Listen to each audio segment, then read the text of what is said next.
Welcome to Protecting Our Freedoms podcast. I am your host, Joy Vacherbeck, here with my co-host, Mark Renahan. How you doing, Joy? Good, Mark. How are you? I'm very good.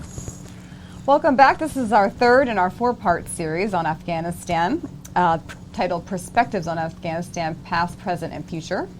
Today we have our special guest with us. He is a retired Army Ranger and Green Beret. Please support these programs by going on YouTube and Rumble, typing in American Security Council Foundation. Please subscribe to our channel and comment. You can also go on our website at www.ascf.us.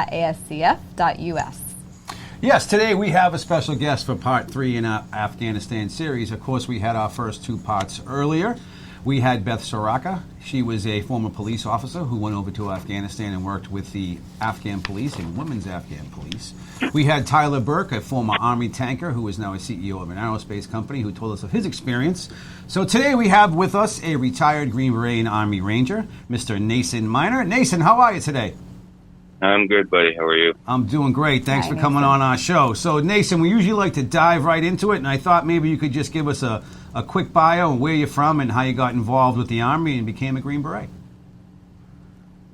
Yeah, I was a junior at Penn State in 1990 when Desert Shield started, which was kind of like the first big war. I mean, I vaguely remember Panama and stuff like that being on the news when I was in college, but first like big thing since Vietnam. So that's, I don't know, I had a calling to go do it, and that's what I did. So by the time I went in, it was very early 1991, and the war was over by the time I was halfway through basic training as 11 Bravo. I wanted a Ranger contract. So I was like, shit, that sucks. What's life gonna be like now? That's why I joined. But either way, I went through airborne school, RIP, which was Ranger Indoctrination Program. Now it's RASP, Ranger Assessment, something, I don't know. Got hurt during that. I finished all the requirements, but needless to say, I got bounced from there to Panama. Luckily, showed up with Colonel Wagner at the time. Ended up retiring 4-star general, who was a little helpful in getting me to go back once I go back through RIP again after I finished 2 years in Panama. So I did RIP again. Spent probably about a year in 82nd before that, and went back RIP again, and then got to finally go to Marine. And that was such a big deal to me, by the way. It was, everything to me. That's all the guys that I looked up to when I was going through. Believe me, I got to know about Panama and Grenada and stuff like that after it was in. So I had some leaders during those times that were pretty instrumental in my life and what I looked up to and what I wanted to do. So I knocked out 2 more years with them. Went to selection for Special Forces, and so in 1996 I was going through the Q Force. I ended up unfortunately getting weapons sergeant, which honestly I'd been to sniper school, ranger school, and foreign weapons school by that point, and I was really not there's 4 MOSs that you can start off in SF with, and then of course we had an intel guy, an officer, and a warrant officer. But it's there's a weapons sergeant, there's a senior and a Bravo, there's a communication sergeant, of course, senior and junior, medical. An 18 Delta, it's a medic, but they're like phenomenal medics. I mean, you're talking about the best that we have in the military. They're incredible, and that's what I wanted to do, because it creates an opportunity for further education, right? I mean, nobody cared. I could tell you before 9/11, nobody cared about some Ranger sniper, blah blah blah. Like nobody cared. But going to the medic course would have done that. So that's what I was interested in doing. And then I think, did I leave out Charlie? That's our explosive / engineer on the team. It's actually the engineer, so that's what their title is. So I was Bravo, did super unhappy with that. But on active duty, you get what you're given. You're also given what language you're given, what group you're going to, and that kind of thing. Where I eventually ended up. So I went to 7th Group, and once I finished the ski course, spent 2 years there. I knew I was getting out probably halfway through the Q course, because one of the strangest things that I ever realized was there was actually Special Forces, Green Berets in the National Guard. There was National Guard units. Matter of fact, where are you guys at? You guys in Mass? No, I'm actually originally from Boston, but we're down here in Florida. I've had enough of the snow, Nason, so I've retired down here. I'm originally from Philly, but Bastion's nice. Right here. Currently, I'm right near Philly. Okay. But anyway, Florida. Oh, yeah, you're going to have a lot of people listening to this probably. There's a large contingent of all of us there. Mm-hmm. I've had more run-ins. Anyway, where was I at? Where did I leave off at? You were talking about how the National Guard had special forces. Oh, yeah. Yes. So you've got a battalion down there in Florida, right? That's 3rd Battalion, which is, I blew my mind. When I'm going through the Q course, I'm like, wait a second. And this is like the mid-'90s, right? So I was talking to this one guy that was from Chicago, and I was like, well, what do you do, man? Like, what's your real life job? And he's like, oh, I'm a stockbroker. And I'm like, aren't you guys working hand over fist right now in the market? Like, what are you doing here? And so to me, it was crazy, but I kind of set up a plan, because, by this time I'm like starting to get to my later 20s, and I'm like, I'm going to weddings of friends back home up in Vermont, or, around the country with people I went to college with. They're buying homes, and, I'm still just like the 20-year-old still living that life, you know what I mean, as an older 20-year-old. So, I thought I wanted to go out and give it a try. And so there's one in Massachusetts. That's why I thought you guys were up in Massachusetts for some reason. And I think I spent a year there, because I tried to go home, and I was just doing applications, Border Patrol, other government agencies. And eventually had a recruiter down in Ohio. And so this goes back to what I was saying. Nobody really gives a shit about a guy that can I swear like that? I'm sorry. It happens. Don't worry, Nathan. But nobody cares, pre 9/11, nobody really cared. So I remember it was a headhunting firm that I used, and there'll be a bunch of companies at a hotel, and they'll have the suites, and you'll get like these briefings in their convention area or whatnot, but they'll be in like different suites throughout this hotel, and you go, if they want to interview you, they get all of our resumes, and if they want to interview you, they'll you'll get called up to one of those suites. So I did like probably 2 or 3, and I think the third one, the guy, they just always seem to focus on and that was, the majority of that was all of my experience was military, but it wasn't anything about like management questions. It was more just like questions about, well, what was it like? And, being a Green Beret, what's the difference between a Ranger and a Green Beret, and blah, blah, blah, that kind of thing. Mason, what were you looking for at that point? Honestly, anything, because my wife was pregnant.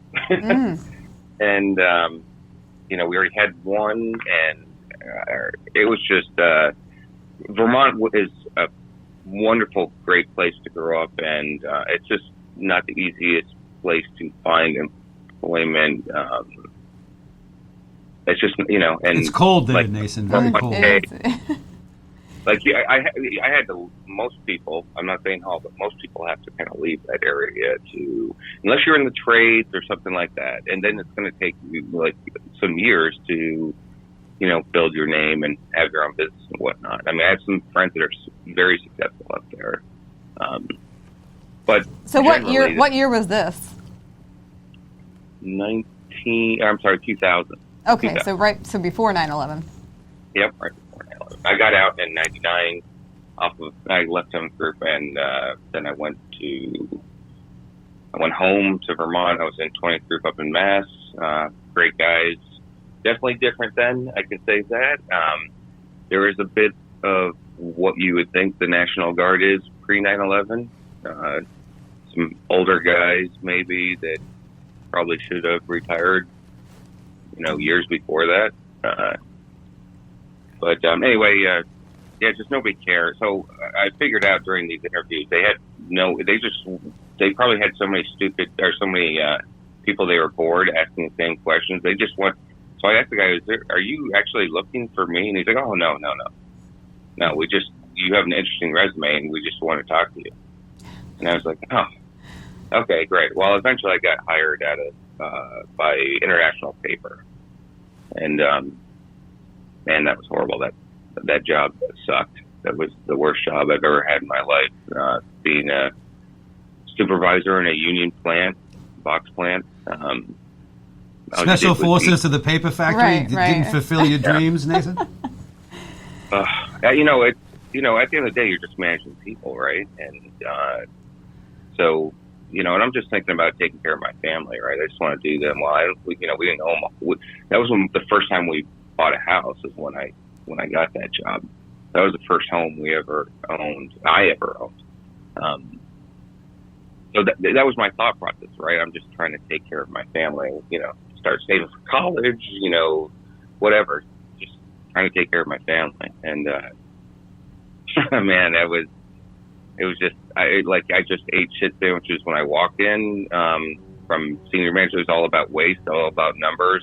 And then you go to the floor and, if I had half of that crew work even half as hard at their job as they did not working their job, it would have been a different story. There's only, by the way, just for there's only 2 profitable box plants within International Paper, and International Paper is huge. Where they both are, they're in Maine, and they're both non-union. Not that I'm trying to smash union people, but that was the fact of the matter. If I'm ever on Jeopardy, now I know. I can understand a little, not myself, but my husband, as we talked offline, was infantry. So he's coming from this high intensity to a management job that he's just bored at. So I can imagine your feeling. Well, and nobody, you have the mission, right? You have and we'll get into it. This is one of the things we'll probably talk about in a little bit. But, you're given a mission, right? And then you have the commander's intent. And then you have an end state, right? And this is what, you are completing. However you get to there, and, depending on what kind of unit you are in, you have more control on how this gets done versus it's more driven from senior officers if you're more in an infantry unit, right? So, but at the end of the day, everybody knows what the mission is, and commander's intent, and the end state, right? Everybody knows that because that's why you're doing it. Mm-hmm. And I think this is where we'll get into something later as far as my opinion. And I'm not saying this is, SF guys' opinions or, I had no combat experience with Ranger Regiment, but that's a place that builds you to, your foundation in a place like that will set you up for success in anything, but definitely in other military units. And most guys move on to other units. I think the majority of the people that are in the Army's SMU, the highest percentage come from Ranger Regiment. So, yeah. Nason, not to jump ahead too much, but where were you when September 11th happened is what I was going to get at. Good question. I literally had movers coming to move our stuff into our new house we just bought in Ohio. And I remember Oh, no, I'm sorry. No, that was a different day. But I was in Ohio, and it must have been my off day because my wife. Oh no, because I worked third shift. So again, this is years ago. You're talking what 20-something years ago in my head.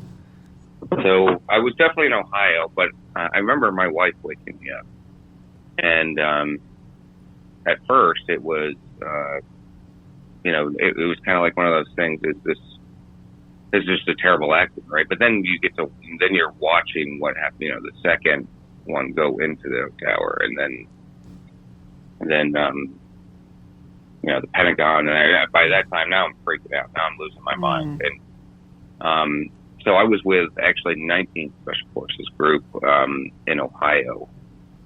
So I never had any breaking service. That was always a good thing. So when I left Massachusetts, I went to 19th Special Forces Group, and so it was like everybody's calling. Right, well, let's go. Like, I guess we need to get to the unit, blah, blah, blah, that kind of thing. And so within, I had all my prep packed, and then that I had with me that wasn't in the team room. And we all ended up down there. I think we were there for like 3 or 4 days. And this was, it's funny because this is where things started to get cleaned up, and I'd say in the National Guard and Reserve as a whole, not just Special Forces units, because there's not very many, right? There's kind of spread out throughout the country, but there's not a lot of them. And so what they decided they were going to use our battalion, 2nd Battalion, which was, kind of crazy because, we're a National Guard. Now, of course, this group is definitely doing this, you know what I mean? And I just was surprised that they were going to be bringing on a National Guard unit along with everybody else that they were using. So either way, but this was the beginning of some huge mistakes. So everybody wants to get into the fight. I know that kind of sounds a little weird, like that people will do anything to get themselves into it because of things like Panama. I mean, even Desert Storm was 100 days. But most people, I pretty much assume, thought this was going to be months-long war, not 20-year long war. And so everybody's fighting. And this is particularly true with officers, right? Because, this is probably they're punching a ticket to at least colonel, if not their 1-star, that kind of thing. So our battalion commander and, with everybody arguing, there's 3 battalions in each, there's 3 companies in each battalion. And so he decided to take 1 company, the group commander, not our battalion commander, decided to take 1 company from each battalion and make it like a composite battalion, which is a terrible idea, and it turned out to be really not good. So, of course, for us, 2nd Battalion, Charlie Company was co-located with our battalion. So who do you think was going from our battalion? Even though we were going under our battalion, they were going under our battalion flag. So we already had some angry guys when basically we got sent home and watch it on TV, right? So, but then we kind of got a reprieve later, right? So now I would say, God, when did we start talking Iraq? Like maybe it was definitely in 02, right? Like we were starting to almost turn the page into 02. Mm-hmm. And it was definitely until 02 because it was October by the time we'd gone into Afghanistan, besides OGA and stuff like that. But so you went into Afghanistan, then they sent you back home for a while? No. This is at the unit at our in Rickenbacker Air Force Base down in Ohio. They were just basically, we were there for days that day, and then once the decision was made that they were going to make a composite battalion under our flag of each company from 1 company from each battalion, because he was trying to spread the wealth, so to speak. You know what I'm saying? Like, which was a ridiculous idea, and that's why it was never ever and never ever will be done again. I don't think.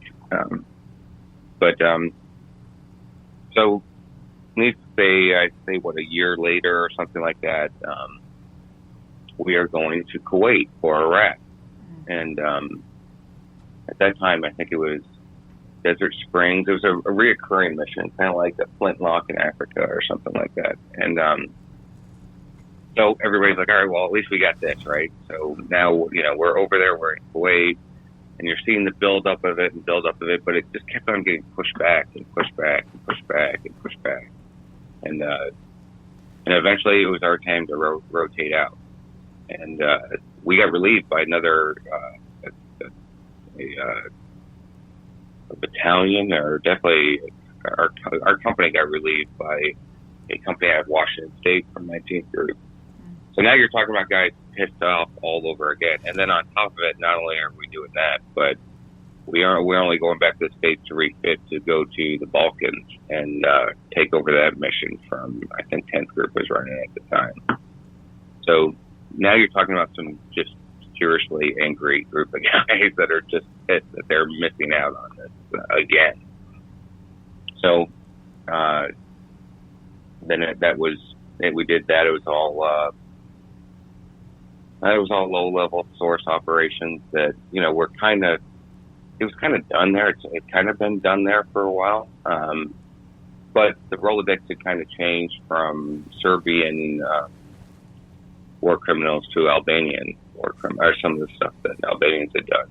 And, we had some successes there. We captured a guy that was a high value. He was the first guy that we sent to The Hague that was Albanian. So Albanian war criminal. So that was kind of cool. So when did you actually get into Afghanistan? 2004. I'm Okay. getting to it. 2004. Nason, I got a quick question for you. I know you can't, obviously, as special operator, tell us everywhere you've been in the world, but in regards, I know, to a lot of your travels, was Afghanistan one of the rougher places, is the word I'll use, compared to other places you have traveled? Well, definitely. So, I'm sure you've talked to, if you've already had two people on, they told you that there's the Kabuls, there's the Kandahars, there's the Mazar-e-Sharif, there's the Jalalabad, and to some extent Herat. But for the most part, you get outside of there, you get out into like the Hindu Kush or whatever, Pisa area, or now you're talking about like, it's almost like they live in the days and times of Jesus Christ, except for you see cell phones, a car, and like plastic Coke bottles and stuff like that. But the whole idea of living like tribal, and there's an animal pen within their compound, like where they live, dirt floors. It's yes and no. I mean, I look at it, if you're talking about Honduras, El Salvador, Guatemala, it's pretty rough for these, the people are pretty poor there too. But as far as just like kind of Stone Age place, Kabul is like, I would call, it's obviously not, I'm not saying Kabul is DC, but the way we see DC here in this country is what Kabul would be to Afghanistan. Yeah, we did hear that from some previous guests as well, that they felt the same thing. It was very much going way back in time, going to Afghanistan. Yeah, like way back. Other than like, some things that you see, right? But, the garb, the way, I wouldn't really say how women were treated. I mean, this is their culture. But apparently at one time it was flourishing prior to all the Taliban. But again, that would have been in the cities, though. You know what I'm saying? So, I mean, you're talking about Hazarans that, are really second-class citizens of that country. The Tajiks, I mean, it's definitely, it's there's so much there. That's what I'd say. And it's really, there's some really beautiful spots. It's just very harsh terrain. I never made it to Kandahar. Okay. I mean, I made it as far south as Ghazni on a particular mission. but that's on the road from Kabul. That's kind of like in between, Kandahar and Kabul or Bagram. Bagram was fairly close, which is I don't know if anybody talked to you about Bagram, Right. but Yes. it's like the main place in Afghanistan. So, which is where we should have done this evacuation from. We've heard that a lot, actually. Is there a green zone in Afghanistan like in Iraq? That would be what would be the equivalent of green zone in Iraq. Okay. Well, Joy had a good question for you that I'm going to let her ask you. And so you were there in 2004. My understanding was... 2000, yeah, then before you ask, like, this is where it picked up for Afghanistan. Okay. So I was there 2004, 2005, 2006, 2009 to 10. So, Okay, so you have some experience. Yeah, definitely. It's where, right? I'm finally here, and you're expecting a lot, right? You're not there at the beginning. The beginning of the wars are always pretty straightforward, right? It's like, hey, fix the enemy, and terminate it. I mean, it's the easiest during this time. It gets stupid and harder, and as the war goes on, to do the right thing, because there's so many more constraints start happening, and then they start adding. 2009 was definitely, that was the surge, and that's when they want the Afghan face with it. So. And that leads right into my question, Nason, is that, in your opinion, is it better to just get in, get the mission done, and get out, or what do you think about this nation building that continued on now for 20 years? So I can't tell you exactly when, but I remember it very specifically. By the way, I voted for, actually, I didn't, but I support, I never voted when I was actually in the Army. I just felt like there was something wrong, and I know we're allowed to, and but either way, that was who I supported, was George W. Bush. He was, man, if there was one of the presidents I wanted to meet, it would have been him, but at the time. So if you remember, I'm pretty sure he said that we were not going to be nation builders in one of the State of the Union addresses, right? Mm-hmm. Do you remember?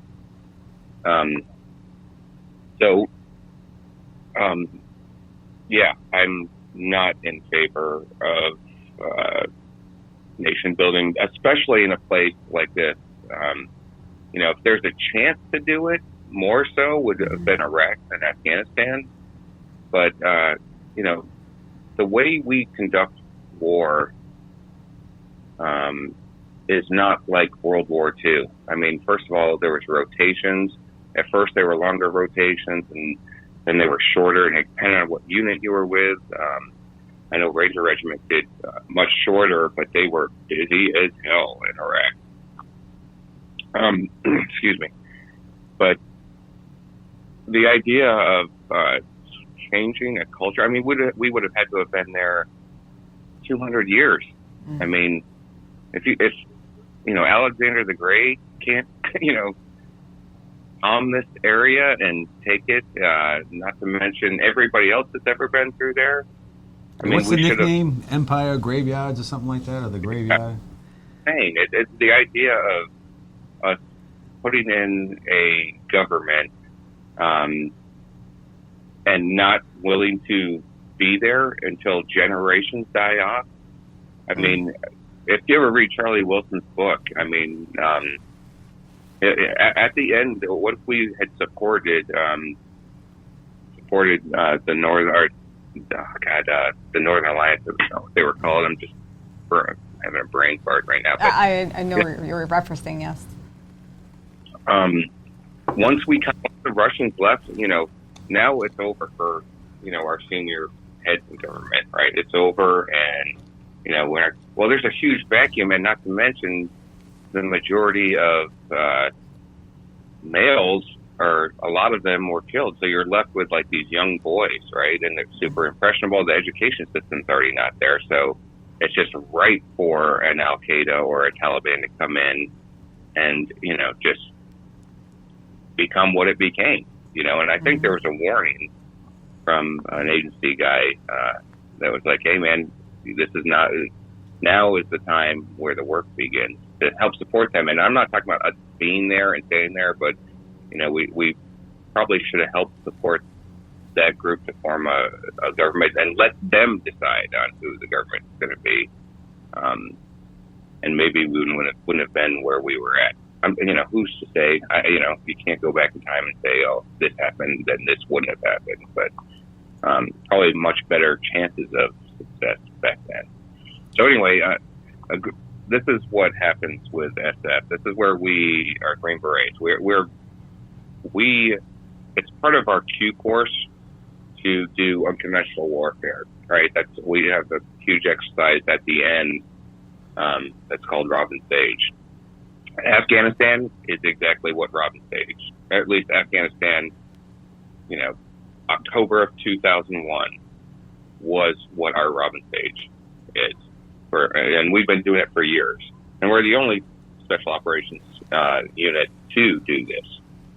So this is kind of like the bread and butter and that's why you saw it was 4 ODAs, some OGA guys, and the Air Force that took over the country. That was it. That was all. And the Northern Alliance, of course, right? Because that's what you want. You want the people to take care of their own country. Mm-hmm. But that's how Afghanistan fell. 4 ODAs, Air Force, and OGA guys, and the Northern Alliance. Nason, for people listening, ODA is I'm sorry, that's Operation Detachment Alpha. That's an A-team, if you remember that show in the Mr. T, of course. So, what's that? I said Mr. T, the A-team, of course. Yeah. I love it when a plan comes together. Nason, we only have about 7 minutes left, so I wanted to get real quick, and Joy was going to ask you about what do you think about today and what just happened? And Joy, you want to? We've talked to 2 other guests, and they both alluded to this humanitarian crisis now that's happening in Afghanistan since we left pretty abruptly. What are your thoughts on the future there? So my initial thoughts were not bright, and I work for the government now, but I'm not in quite that arena anymore. But friends of mine that are, from what I'm being told, the Taliban are interested in being recognized as a legitimate government. And part of the issue that we had with the evacuation is it wasn't so much. If you watch the news, you would have thought, "Oh my God, the Taliban are keeping them from going." No. The hang up, and I'm sure there was some of that, and I'm sure there was the regular crap that comes with the Taliban. But the leadership of the Taliban was like, "Hey, we are not." The holdup with these civs and whatnot is not us. It's you guys. It's your country with the State Department. So I think there's some blame to go around, so to speak, as far as this is concerned. But definitely the idea of using Kabul airport to bring out our people was just crazy. I mean, can you imagine trying to get everybody to D.C., that kind of traffic? It's insane there. With traffic, where Kabul was 20 minutes, 30 minutes away, super secure. We already had an airfield there with a tower that was still the original tower that was there previously. I mean, like I said, that would have been the place to do it, and you would have had a better chance of vetting some of these people. I did do one thing that was further on into the evacuation where we were just supporting by bringing a plane full back from Germany. And I'm thinking, wow, okay, maybe I'll be able to at least ask about some of my interpreters or something like that. And you're talking about 3 people, it's like somebody that was their sister and her entire family that's on this. I remember asking somebody, is there any interpreters on this flight whatsoever? And they're like, no, there's nobody like that on this flight. And, I was pretty sure what we were trying to do is get these people back. Not so much the, 3 people away family and their family members of them that, like I said, say this one person worked cleaning at the embassy. So now they're getting like their sisters that had nothing to do with anything to do to help out the, whatever jobs within the government, whether it's in the embassy or at Bagram or whatever, and her entire family. I mean, I don't think that's what people are hoping to bring back, right? I mean, we'd love to help the entire country, but that's... I've noticed that with a lot of the vets I've talked to, a lot of you guys have like really strong relationships with the interpreters. Like my cousin, just everyone I've talked to is... Well, these guys fought with... I can talk about ours. And, we had, it's not his real name. So Sammy was he was one of our level 3 terps, which just means that he can work with sources and stuff like that. So he had lost his entire family already, and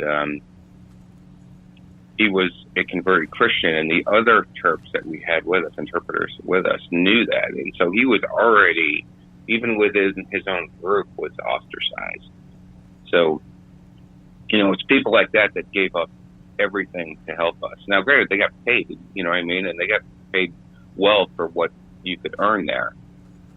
But at the end of the day, and, some of them are just there for that. That's what it's a job, right? And, that's why I took my job in international paper. I want to take care of my family. Not necessarily I love the job, but that's the same thing with these guys. So I just think the idea of, trying to build these schools, and it was always I get the idea behind it, right? It's a noble cause, whether it's the women's police force, right? You had somebody on doing that. Yes, that's... look, these people take those jobs seriously, but if you're not going to be there for a long, long time, this is all just wasted money.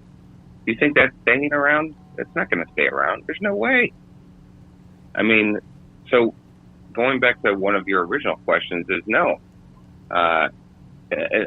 What's the desired end state? What do we want to do? Focus on that, complete that, and then bounce. We're done. Now, do I think because of, this is where it gets confusing. I'm like, we should have left in 2004, 2005.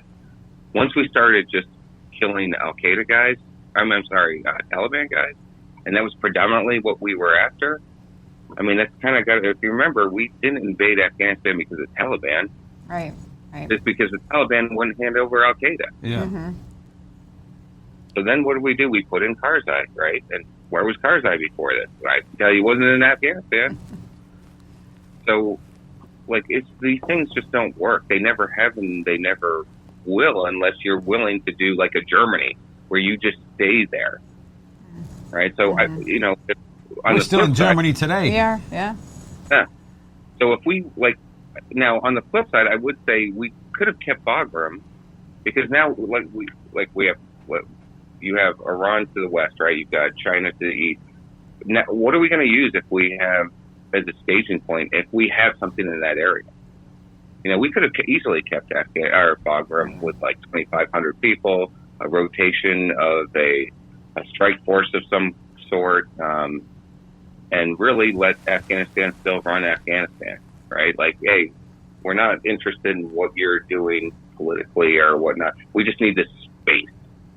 And so that's what I think so it's like I'm here saying we should leave, but at the same time, there's a group that should have stayed, I think. And, you still have human intelligence, which is always going to be better than, drones. And, human intelligence is where it's at, right?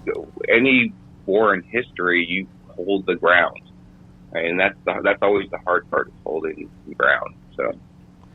And I believe that's what's happening in Iraq right now as well, if I'm not mistaken. Well, Nason, we are unfortunately coming to the end of our little time block here, and I know you are enjoying your Saturday off, and I don't want to hold you too much longer. I have one last quick question that I've asked a couple of the guys who were there. I don't know, I don't want to insult or whatever. Are you angry or in any manner at how the withdrawal happened or anything like that? I know that some of the guys were kind of like, I spent a lot of time there, and now it's back in the Taliban's hand, but just wanted to just get your last quick response on that. So just like everything else, you initially find out something like on the news, right? And the way the news, and I don't care which affiliate you watch. I was definitely angry. I was really mad, enough so that I wasn't taking phone calls. I mean, I was. We spoke to many guys during it who called into us and with some interesting suggestions and ideas, and I believe, just like yourself, they had, and you're 100% correct, it doesn't matter what side of the news you're watching, they'll frame it to get you angry or happy, depending on what your side is. Right, so I think, I know I was surprised to hear from somebody that's still kind of, working it from the United States, that I was really surprised to hear that the Taliban wanted to be considered a legitimate government. And, I think there's maybe, there's never going to be hope of what we were trying to make Afghanistan. There just won't. I mean, it's an Islamic Republic. And, that culture is different than ours. Like, trying to make, bring our values and our way of doing things to these other, nations is just ridiculous. Like, it's just not going to be. You can make all the suggestions you want, but, these people have lived like this for thousands of years. Well, Nason, I want to thank you so much for coming and talking to us. We are unfortunately coming to the end of our time here, but for those of you watching, today was part 3 in Perspectives on Afghanistan. Retired Green Beret and Army Ranger Nason Miner was with us today. Nason did several tours in Afghanistan, as well as worked for our country pretty much his whole life since he's been an adult. So, Nason, thank you so much for your service. If you're ever down in Florida, my friend, you have a steak dinner or whatever you like to eat waiting for you. Well, I actually live down there now, so I just happen to be up here for work. I'm up here for all right, well, I'll talk to our mutual buddy, and we'll all have to get together to have a little fun. Okay, buddy. All right, thanks a lot, Nason. Thank For you, those Nason. of you watching, you can follow us on Facebook. We're on YouTube, Rumble, Instagram, all the social media platforms. Of course, we're also on Podbean, so wherever you get your podcast, you can listen to our show. We have one more episode coming up with an incredible guest that will be coming out shortly. Until then, Joy, you want to take us out? Yes, do not forget to subscribe to our channel and comment on YouTube and Rumble by typing in American Security Council Foundation. You can also go to our website, www.ascf.us. And until next time, please join us again next time for Protecting Our Freedoms. Thank you so much. See you next week.